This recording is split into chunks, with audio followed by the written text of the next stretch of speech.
Você já percebeu como algumas pessoas parecem ter uma vida que simplesmente flui, enquanto outras vivem enfrentando obstáculos sem entender o motivo? A psicologia explica que, muitas vezes, a diferença está em algo muito simples: o que você escolhe compartilhar e o que decide guardar para si. Existem certas coisas que, quando contadas para as pessoas erradas, começam a perder a força. É como se cada palavra dita drenasse um pouco da sua energia, da sua concentração e até da sua sorte. Mas isso não é misticismo, é comportamento humano. Estudos mostram que o cérebro reage de forma parecida quando você fala sobre algo que quer conquistar e quando realmente conquista. Ou seja, quando você compartilha demais, sua mente entende que já cumpriu o objetivo e a motivação diminui. Além disso, nem todos que te ouvem desejam o seu bem. Alguns, silenciosamente, torcem para que você não consiga o que planeja. Outros, por pura curiosidade, usam o que sabem para te julgar ou enfraquecer. Por isso, neste vídeo do canal Segundo a Psicologia, você vai descobrir 7 coisas que você não deve contar para ninguém, segundo estudos e princípios psicológicos. Cada uma delas é um tipo de proteção mental e emocional. E compreender essas 7 áreas vai te ajudar a manter mais foco, paz e equilíbrio nos seus relacionamentos e nas suas escolhas. Prepare-se, porque o que você vai ouvir pode mudar a forma como você confia nas pessoas e até na maneira como você fala sobre si mesmo. Você já contou um plano pessoal para alguém e pouco tempo depois sentiu que perdeu a vontade de colocá-lo em prática? Essa sensação é mais comum do que parece, e a psicologia tem uma explicação clara para isso. Um estudo conduzido por Peter Gollwitzer, professor da Universidade de Nova York, revelou que o simples ato de falar sobre seus objetivos faz o cérebro entender que eles já foram parcialmente realizados. Esse fenômeno é conhecido como efeito de substituição psicológica. Em outras palavras, quando você compartilha demais o que pretende fazer, sua mente experimenta uma pequena dose de satisfação antecipada. E isso enfraquece o impulso de agir. Imagine que você decide começar um novo projeto, aprender algo novo ou mudar de carreira. Quando fala sobre isso para várias pessoas, especialmente buscando aprovação, seu cérebro libera uma leve sensação de realização. É como se ele dissesse: ótimo, já estamos no caminho. Mas na prática, você ainda não começou. E quando o entusiasmo inicial passa, sobra apenas o peso do que não foi feito. A psicologia da motivação explica que os seres humanos funcionam melhor quando o desejo de alcançar algo é sustentado pelo silêncio produtivo. É o que chamamos de motivação intrínseca, aquela que vem de dentro, sem depender de validação externa. Quando você fala sobre seus planos cedo demais, transforma essa motivação em algo extrínseco, ou seja, dependente da opinião e da reação dos outros. E é aqui que mora o perigo, porque quanto mais você fala, mais espaço dá para que outras pessoas opinem, critiquem ou até duvidem da sua capacidade. Essas reações, mesmo que pareçam inofensivas, geram um tipo de ruído mental que mina a autoconfiança. A dúvida do outro começa a se transformar em dúvida própria. Estudos sobre comportamento social mostram que nosso cérebro é altamente sensível à rejeição e ao julgamento. Quando alguém desacredita daquilo que você planeja, o sistema límbico, a parte emocional do cérebro, registra isso como uma ameaça, ativando mecanismos de defesa. Você começa a pensar em justificativas, se comparar e se explicar. E isso desvia a energia do que realmente importa: agir. Outro ponto importante é que, ao compartilhar um plano, você cria expectativas nas pessoas. E toda expectativa se transforma em cobrança. De repente, o que era um projeto pessoal passa a ser um compromisso público. Se você desiste, sente vergonha. Se adia, sente culpa. E essa pressão psicológica pode te afastar da própria motivação que te fez começar. Por isso, muitos psicólogos defendem a ideia de que guardar seus planos até que eles estejam em andamento é um ato de autocuidado. Não é sobre ser misterioso, mas sobre proteger o seu foco. É entender que o silêncio também é uma forma de energia e que nem tudo precisa ser compartilhado. O silêncio gera espaço para amadurecer ideias. Ele permite que você erre, mude de caminho e ajuste o rumo sem que ninguém interfira. É como plantar uma semente. Se você a desenterra toda hora para mostrar aos outros, ela nunca vai criar raízes. A psicologia positiva também reforça esse princípio.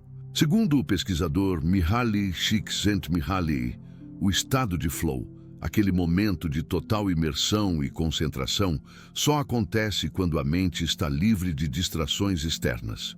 Ou seja, quanto mais você fala sobre o que ainda vai fazer, mais se afasta desse estado mental produtivo e criativo. Mas há um ponto de equilíbrio.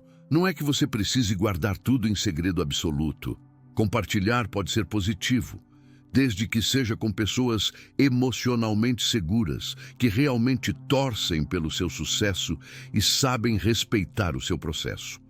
Essas pessoas não vão te cobrar resultados imediatos, nem usar o que você contou como motivo para comparação.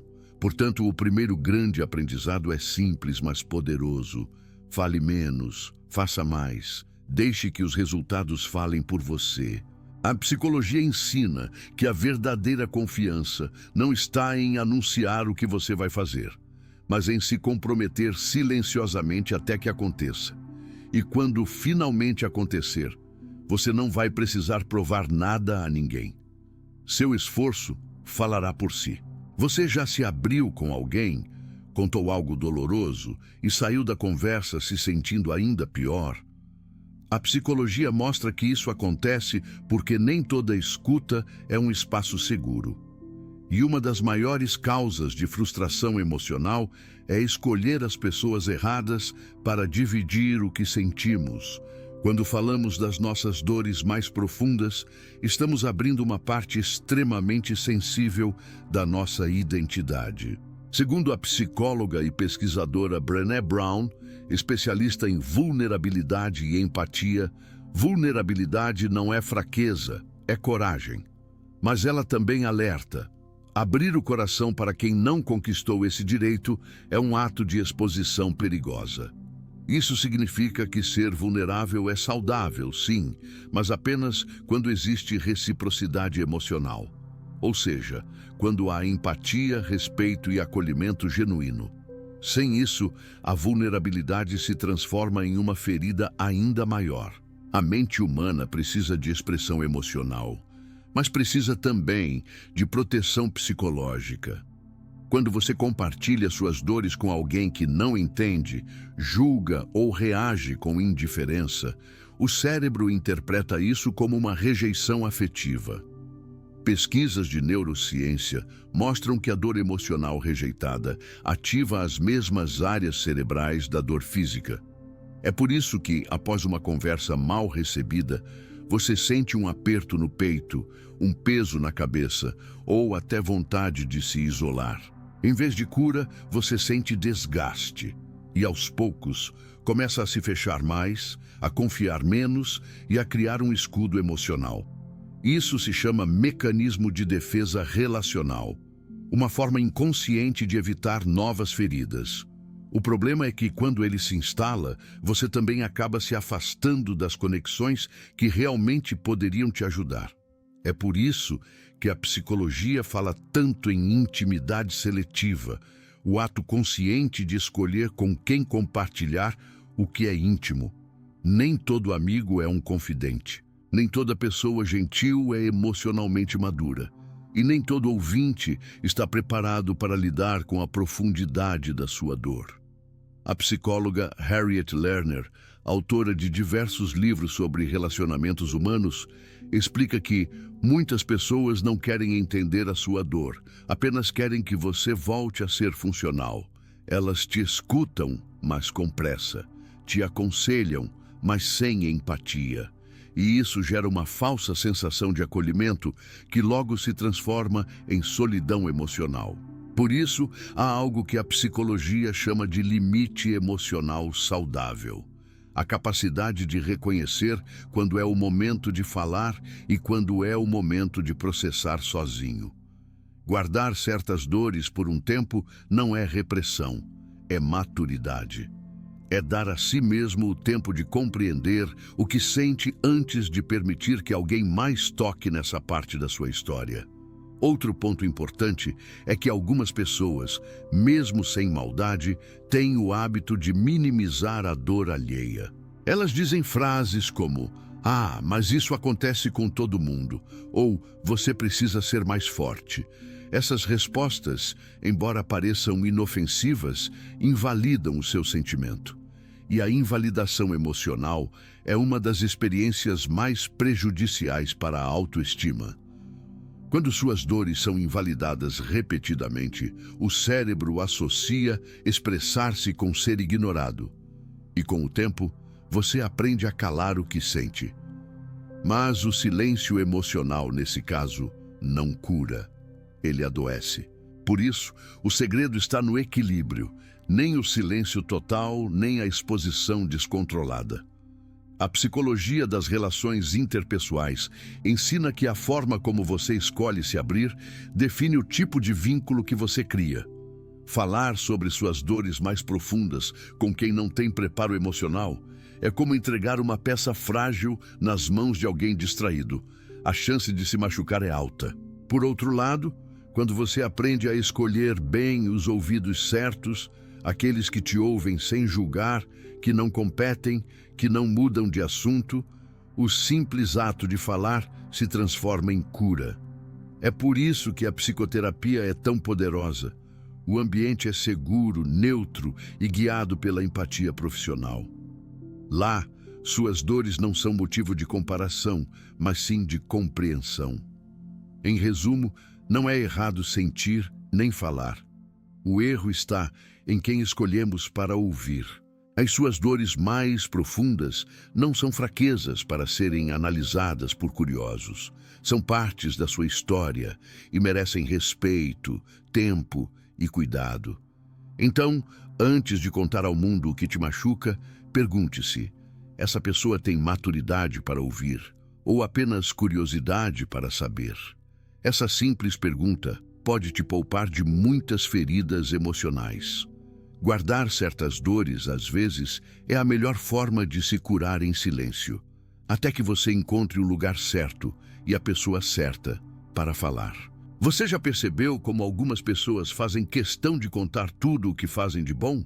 Ajudam alguém e logo em seguida publicam, comentam ou esperam um reconhecimento. Mas há uma diferença enorme entre fazer o bem e precisar que os outros saibam disso. A psicologia explica que existe um fenômeno chamado viés da autopromoção, um comportamento em que as pessoas buscam reforço social através de boas ações. Em termos simples, é quando o ato de ajudar o outro se transforma inconscientemente em uma tentativa de se sentir valorizado. E quanto mais essa busca por aprovação cresce, mais distante a pessoa fica da essência genuína da bondade. Pesquisas da Universidade de Harvard, publicadas na revista Psychological Science, mostraram que indivíduos que realizam boas ações em silêncio relatam níveis maiores de satisfação pessoal e autoestima estável. Isso acontece porque o cérebro associa o gesto de bondade silenciosa à autenticidade. E o reconhecimento interno é muito mais poderoso do que qualquer aplauso externo. Quando você faz o bem apenas por fazer, sem contar, sem esperar retorno, o benefício psicológico é profundo. A dopamina e a ocitocina, neurotransmissores ligados à empatia e ao prazer, são liberadas de forma mais equilibrada. Isso cria uma sensação de plenitude e pertencimento, sem a ansiedade de ser visto. Já quando a boa ação é feita com a intenção de ser reconhecida, a satisfação vem acompanhada de um tipo de dependência emocional, a dependência do olhar do outro. O psicólogo Abraham Maslow, criador da famosa pirâmide das necessidades humanas, dizia que a autoestima saudável nasce da autoaprovação e não da validação externa. Quando suas boas ações precisam ser contadas, o que você busca não é apenas reconhecimento, mas confirmação do seu valor. E isso te coloca num ciclo de comparação e frustração, porque a aprovação dos outros é sempre instável. Existe também o efeito inverso. Ao se exibir demais, você pode gerar o que a psicologia chama de reação de ceticismo social. Ou seja, quanto mais você fala das suas boas ações, menos as pessoas acreditam na sua intenção. A bondade perde credibilidade e a sua imagem passa a ser associada à necessidade de atenção, não à generosidade verdadeira. O sociólogo francês Pierre Bourdieu também estudou esse comportamento e cunhou o termo capital simbólico, que é o prestígio social conquistado pelas ações boas, mas que, quando exibidas, deixam de ter valor genuíno. Na prática, isso significa que quanto mais alguém tenta mostrar que é bom, menos autêntico parece. A psicologia positiva reforça que o altruísmo silencioso, aquele que acontece sem testemunhas, fortalece não apenas a empatia, mas também a consciência moral. Fazer algo de bom sem contar a ninguém é como um exercício interno de humildade e autorrespeito. Você se torna menos dependente da aprovação externa e mais conectado ao propósito interno de agir com compaixão. Existe uma frase muito usada em ambientes terapêuticos que resume esse ponto. Nem tudo que é bom precisa ser mostrado, e nem todo gesto bonito precisa ser aplaudido. Essa ideia está diretamente ligada ao conceito de virtude silenciosa, amplamente estudado em psicologia moral. Segundo esses estudos, a virtude verdadeira é aquela que se manifesta mesmo quando ninguém está olhando. Ela é guiada pelo valor interno e não pela plateia. Além disso, contar constantemente sobre suas boas ações pode gerar outro efeito psicológico, a dissonância cognitiva. Isso ocorre quando o discurso e a motivação não estão completamente alinhados. Você fala sobre bondade, mas internamente sente a necessidade de ser admirado. Com o tempo, esse conflito pode gerar ansiedade, sensação de vazio e até culpa inconsciente. Por outro lado, quando você age em silêncio, o seu cérebro cria uma sensação de coerência interna, o que os psicólogos chamam de autenticidade emocional. Essa coerência faz com que suas ações estejam alinhadas com seus valores, e é isso que sustenta a paz mental. Além disso, há um detalhe importante sobre a energia das boas ações. Quando você faz algo por alguém e depois expõe, mesmo sem perceber, transforma o ato em uma troca. Mas quando faz e guarda, sem esperar nada, o gesto se transforma em uma experiência de expansão pessoal. Você cresce internamente e o bem que faz volta de maneira mais sutil e poderosa. Afinal, a bondade verdadeira é silenciosa. Ela não precisa de aplausos, de comentários, nem de testemunhas. Ela existe porque o mundo precisa dela, e você decide ser o canal por onde ela passa. Então, se você ajuda alguém, apoia uma causa, ou faz algo que melhora a vida de outra pessoa, guarde para você. Deixe que o universo perceba e não o público. A psicologia ensina que o valor mais profundo das suas boas ações não está em quem as vê, mas em quem você se torna depois de praticá-las. Poucas coisas mexem tanto com a mente humana quanto os conflitos dentro da própria família. É o tipo de dor que não se escolhe, mas que muitas vezes é inevitável. E é também um dos temas mais delicados de se expor. Porque quando você fala sobre seus problemas familiares para as pessoas erradas, o que nasce não é empatia, é julgamento. A psicologia explica que a família é o primeiro sistema emocional ao qual pertencemos. Cada dinâmica, cada silêncio, cada briga e cada gesto deixam marcas profundas na forma como você vê o mundo e se relaciona com os outros. Por isso, os conflitos familiares nunca são apenas sobre o que aconteceu, mas sobre quem você se tornou a partir disso.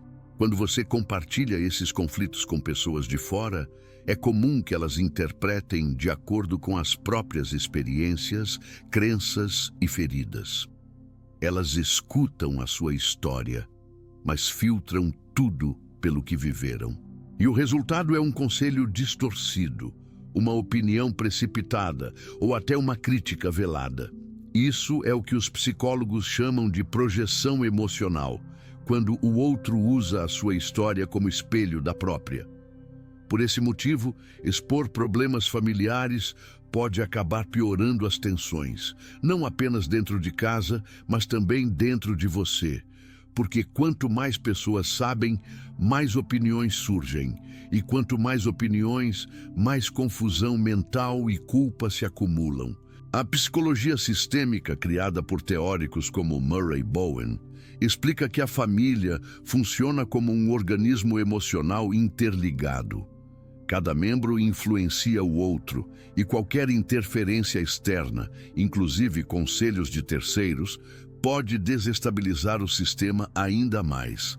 É como tentar consertar um relógio delicado com as mãos erradas. O risco de quebrar é grande.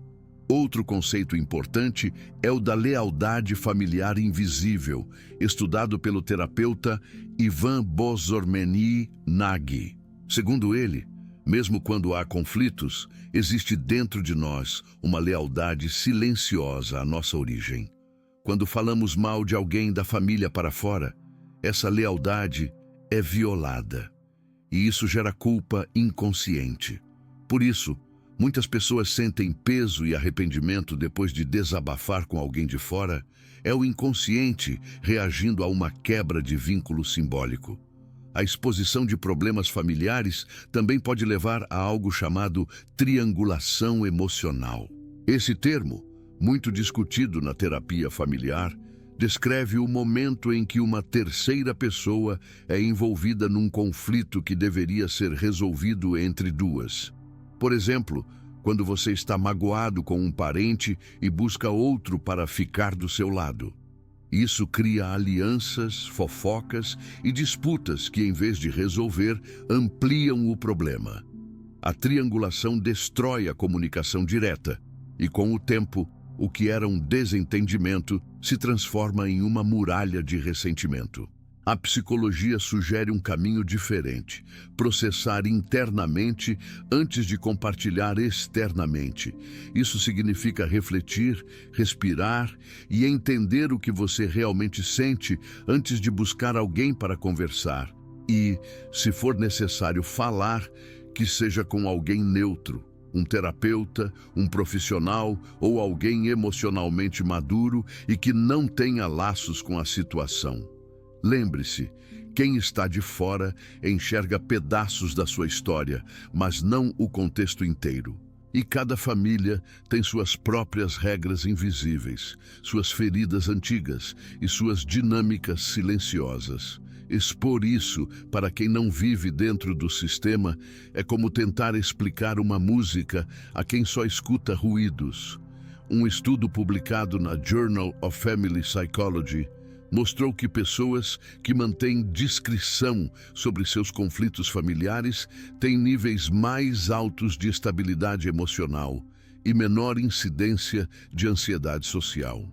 Isso porque guardar certas dores impede o ciclo de julgamento, comparação e interferência.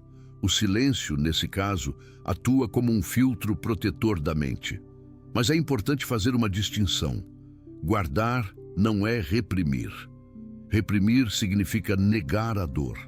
Guardar, neste contexto, é escolher o momento certo e a pessoa certa para compartilhar. É agir com sabedoria emocional. Os problemas familiares devem ser trabalhados, sim, mas dentro de um ambiente que acolha e não que amplifique. A psicologia ensina que a cura nas relações familiares começa pela compreensão interna, entender o que é seu e o que pertence ao outro. Nem tudo o que você sente precisa ser explicado, e nem toda mágoa precisa ser validada por terceiros para ser legítima. Quando você aprende a resolver internamente, algo poderoso acontece. A culpa começa a diminuir e o coração encontra paz. Você deixa de se colocar como vítima da história e passa a ser autor da própria maturidade. Então lembre-se, não é sinal de fraqueza guardar os problemas da sua família em silêncio. É sinal de respeito e sabedoria emocional. Porque expor o que é íntimo demais pode te afastar da cura. Mas compreender em silêncio, buscar ajuda adequada e agir com empatia pode te aproximar do que realmente importa, a paz dentro de você.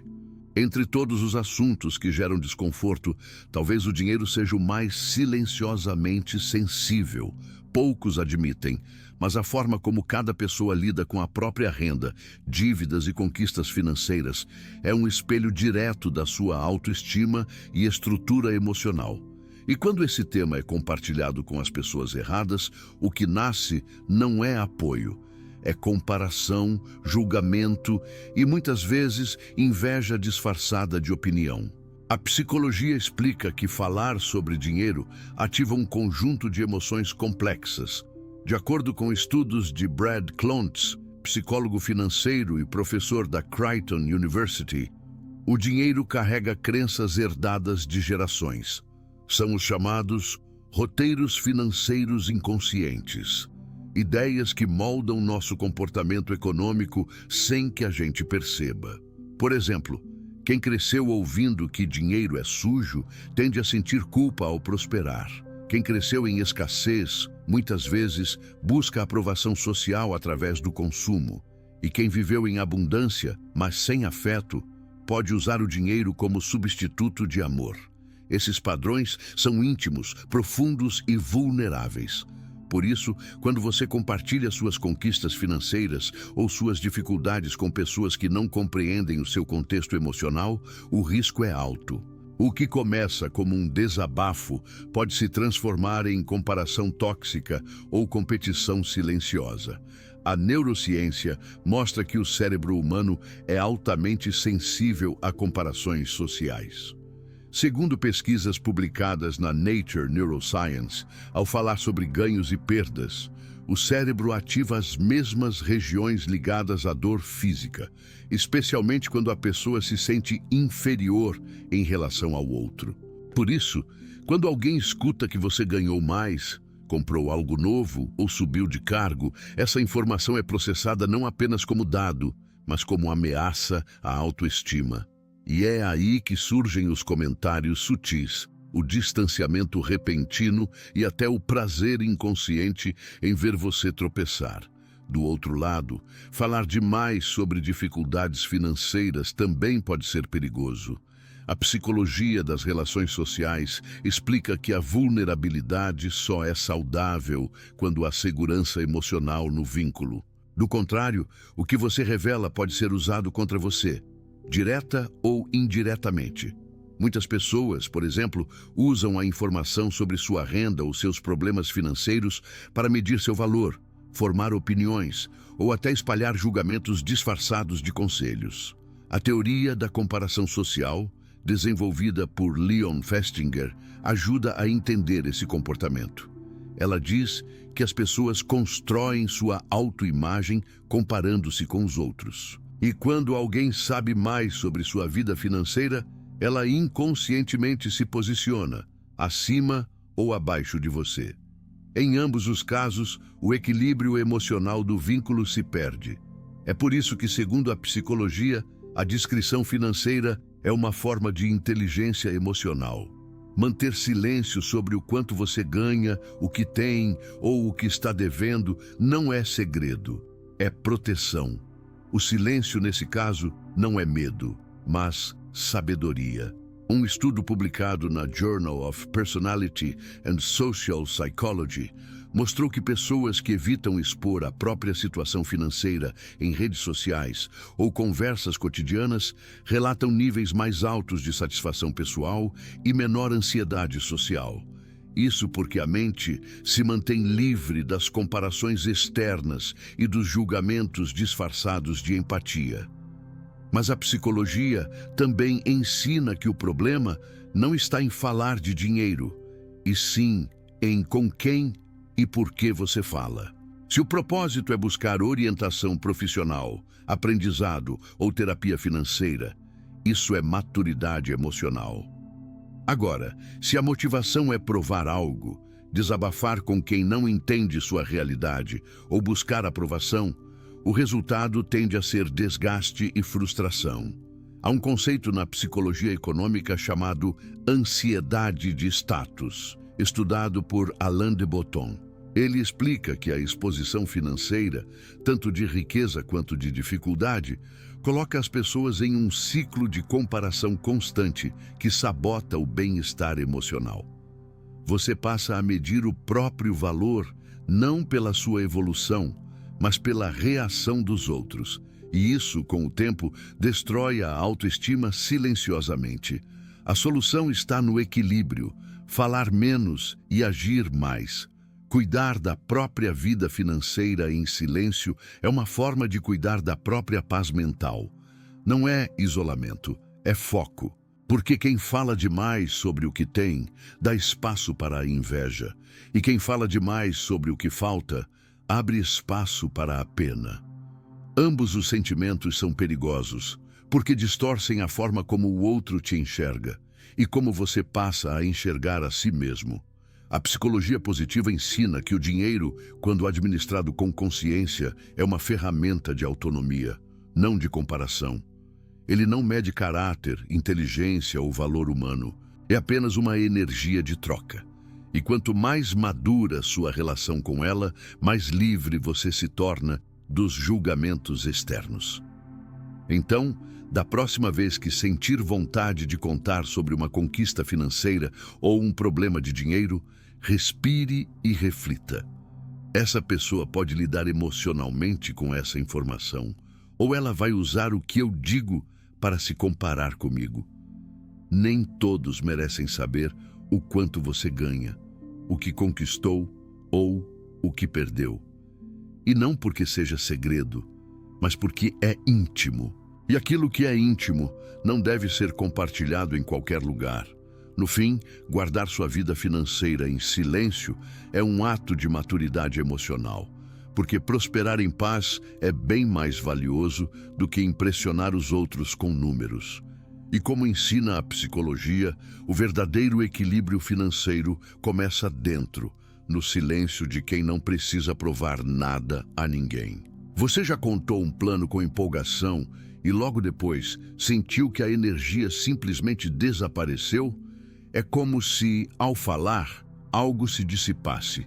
A psicologia explica que isso acontece com mais frequência do que se imagina. E há um motivo bem concreto para isso. Quando você fala demais sobre seus planos, o cérebro entende que já realizou parte do que queria fazer.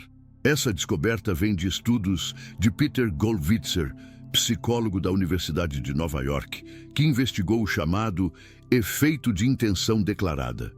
Ele demonstrou que, ao compartilhar suas metas com outras pessoas, o cérebro ativa os mesmos circuitos de recompensa que seriam acionados após atingir o objetivo. Em outras palavras, você sente uma pequena dose de satisfação apenas por contar o que pretende fazer. E isso diminui a motivação real de agir. É por isso que tantas pessoas falam sobre começar a academia, mudar de emprego, escrever um livro ou abrir um negócio, mas acabam desistindo no meio do caminho. Sem perceber, elas gastam a energia da ação nas palavras. Mas há também um lado emocional. Quando você compartilha seus planos com pessoas erradas, corre o risco de ser exposto a críticas, dúvidas e desânimo antes mesmo de começar. E o cérebro humano, por natureza, é altamente sensível a julgamentos externos. Segundo a teoria da ameaça social, desenvolvida por Naomi Eisenberger, o cérebro reage ao julgamento e à rejeição com a mesma intensidade que reage à dor física. Ou seja, uma crítica ou desconfiança no início de um projeto pode afetar emocionalmente tanto quanto um ferimento real. Isso explica por que alguns sonhos morrem antes de nascer, não por falta de capacidade, mas por excesso de exposição. Às vezes, basta um comentário de desconfiança. Será que isso vai dar certo? Para o cérebro começar a duvidar de si mesmo. E a dúvida, quando ganha espaço, corrói o foco e o entusiasmo. A psicologia chama isso de autossabotagem social. É o ato inconsciente de entregar ao outro o poder de validar seus desejos. Quando você fala demais sobre suas metas, está, sem perceber, pedindo permissão emocional para segui-las. E se a resposta não vem na forma de apoio, seu inconsciente interpreta isso como sinal de que talvez o caminho não valha a pena. É claro que isso não significa viver em segredo absoluto, mas sim saber escolher com quem dividir seus planos. O psicólogo Albert Bandura, criador da teoria da autoeficácia, explicou que a confiança em realizar algo depende fortemente do ambiente emocional em que você está inserido. Quando você fala sobre seus projetos para pessoas que acreditam em você, a mente reforça a autoconfiança. Mas quando você fala para pessoas negativas, céticas ou invejosas, o cérebro interpreta o ambiente como ameaçador e reduz o impulso de ação. Por isso, o silêncio estratégico é uma ferramenta poderosa.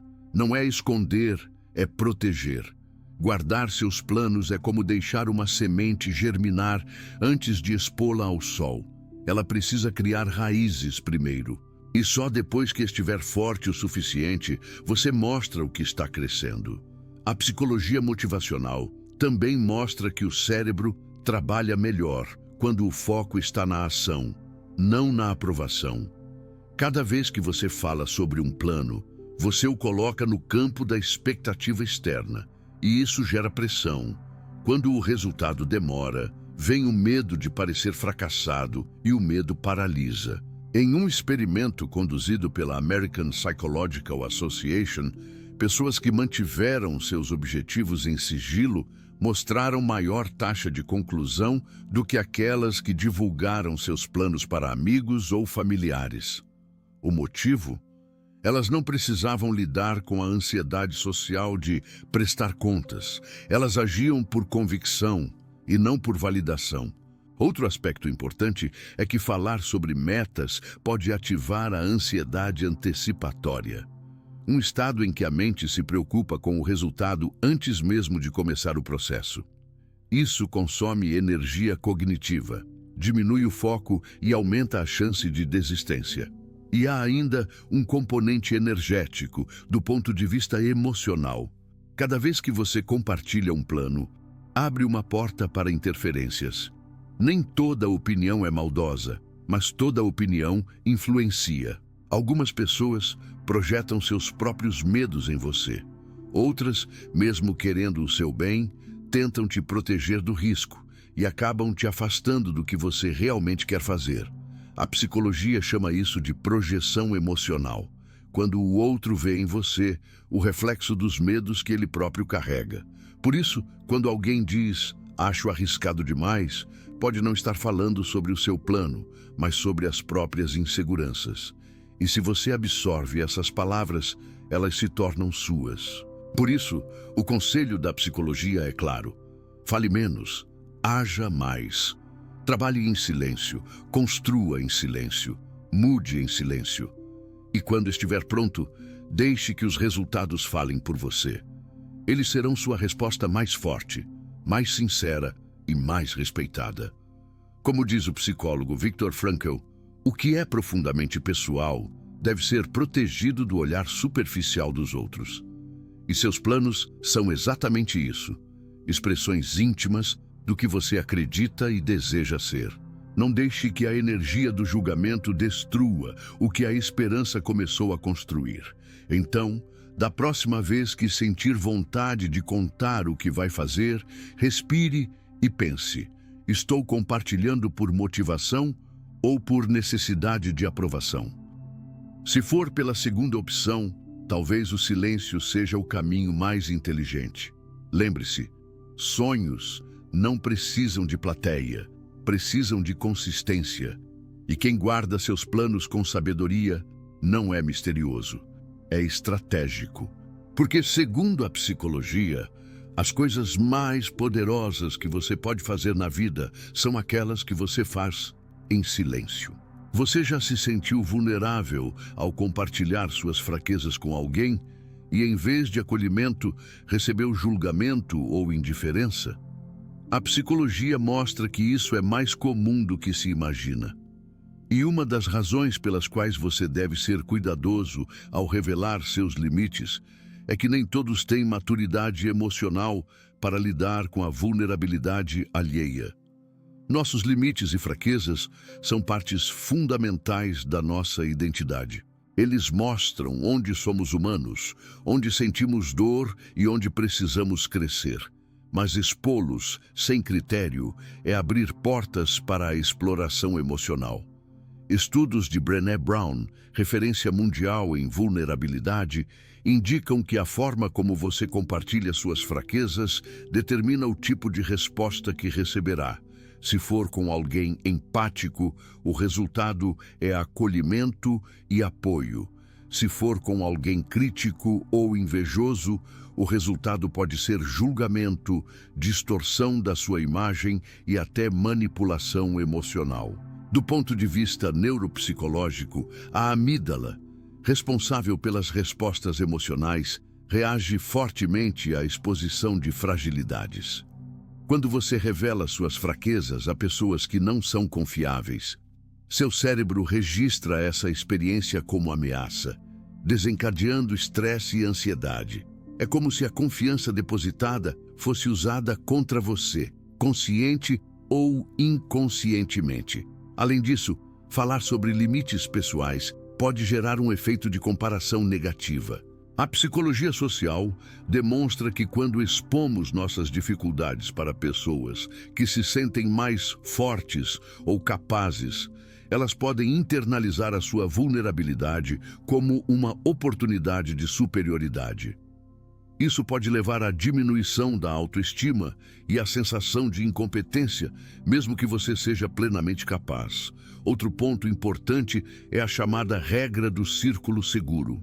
Psicólogos defendem que certos assuntos, como fraquezas emocionais, devem ser compartilhados apenas com indivíduos que provaram empatia, confidencialidade e respeito.